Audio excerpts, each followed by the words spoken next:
আমি অধ্যাপক ডাক্তার মোহাম্মদ আব্দুল মান্নান, বর্তমানে আনোয়ার খান মডার্ন মেডিকেল কলেজে চক্ষু বিভাগে কর্মরত আছি। সম্মানিত রুগীরা, আমি এখন ডায়াবেটিস সম্বন্ধে বলবো। আমিও অনেকদিন ডায়াবেটিসে ছিলাম। 19 বছর বারডেম হসপিটাল আমি চাকরি করেছি। ডায়াবেটিস এমন একটা রোগ, মাথার তালু হইতে পায়ের তালু পর্যন্ত সমস্ত অঙ্গ ইনভলভ করে। এখন যেহেতু চোখের ব্যাপারে বলতে হয়, চোখের সবচেয়ে বেশি ক্ষতিগ্রস্ত করে আমাদের চোখটা দেখতে এরকম রেটিনা, পিছনে থাকে চোখের আয়না বা মিরর, যেটাকে আমরা বলি চোখের প্রতিবিম্ব ক্যামেরার মতো। সেই অংশটুকু দেখতে আমরা যদি এরকম ছবি তুলি তো এরকম দেখা যাবে। এটা হলো আমাদের চোখের পিছনের অংশ, স্বচ্ছ ট্রান্সপারেন্ট মিরর, যেটাকে আমরা রেটিনা বলি। এই রেটিনাতে প্রতিবিম্ব তৈরি হয়, তখন আমরা একটা বস্তুকে, বাস্তব জিনিসকে বাস্তব রূপে আমরা দেখতে পারি।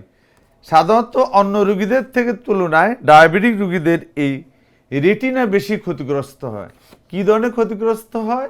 সেখানে রক্তনালীগুলো খুব সূক্ষ্ম থাকে।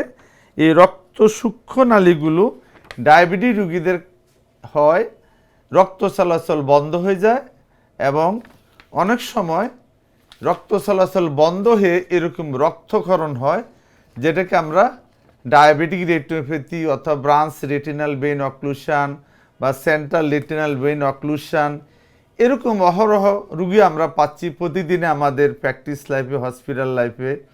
এই রুগীগুলো যদি যথাসময়ে চিকিৎসা না করা হয়, সেই ক্ষেত্রে এমন জটিলতা হয়, পরবর্তীতে চিকিৎসা বা অপারেশন অন্যগুলো চিকিৎসা করলে রুগী সাধারণত দৃষ্টির স্বচ্ছতায় ফিরে আনা কঠিন।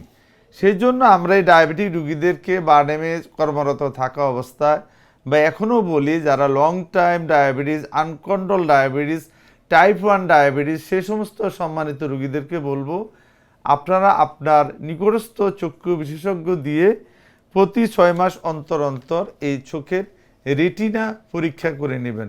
যদি রেটিনাতে কোনো রকম ত্রুটি ধরা পড়ে, সেই ক্ষেত্রে চিকিৎসা যদি আর্লি স্টেজে করা যায়, যেমন আর্লি স্টেজে আমরা প্যান রেটিনাল ফটোকোয়াগুলেশন করি। যদি বেশি রক্তক্ষরণ হয়, সেই ক্ষেত্রে আমরা চোখের ভিতরে এরকম ইঞ্জেকশন আসছে, লুসেন্টিস, বিবিস বা অ্যাভাস্টিন, এই ধরনের ইঞ্জেকশন দেই। তাতেও যদি উন্নতি না হয়, সেই ক্ষেত্রে আমরা হয়তো রেটিনাল সার্জারি করতে হয়।